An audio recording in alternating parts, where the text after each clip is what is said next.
జీవితాన్ని దేవుడు ఇచ్చాడు. దేవుడు ఏ రీతిగా మనల్ని క్షమించాడో చూడండి. దైవ కార్యములను మనం అనుభవించాలి. ఇద్దరము తూరు పట్టణములాగా ప్రజల్లాగా మన బ్రతుకుందేమో, మన జీవితం ఉందేమో. అలాగూ మన జీవితం ఉన్నప్పటికీ లోకాశల చేత, లోక కార్యముల చేత ఈ లోకమే సర్వము, ఈ ధనమే సర్వము, ఆస్తులే సర్వము, ఈ లోకమైన సంపాదనే సర్వము అనుకొని నువ్వు బ్రతుకుతున్నావేమో. కానీ నా యేసు ప్రభు వారు పిలిచిచున్నాడు. ఆయన అంటున్నాడు, నీ పైన నా ముఖ కాంతిని ప్రకాశించుటకు, నిన్ను చీకటి నుండి వెలుగులోకి తీసుకొని రావడానికి నేను ఇష్టపడుతున్నాను. నేను నీ యొద్దకు వస్తున్నాను, నిన్ను ప్రేమించుచున్నాను.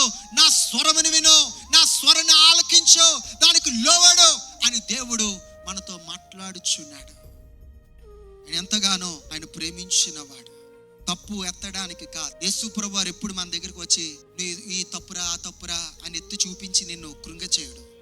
నీ యొద్దకు ఆయన ఎందుకు వస్తాడంటే నిన్ను శుద్ధి చేయుటకు, నిన్ను పుత్రుడిగా చేయుటకు, పవిత్రాలుగా చేయుటకు, ఆయన సన్నిధి నీతో ఉంచుటకు ఆయన వస్తాడు.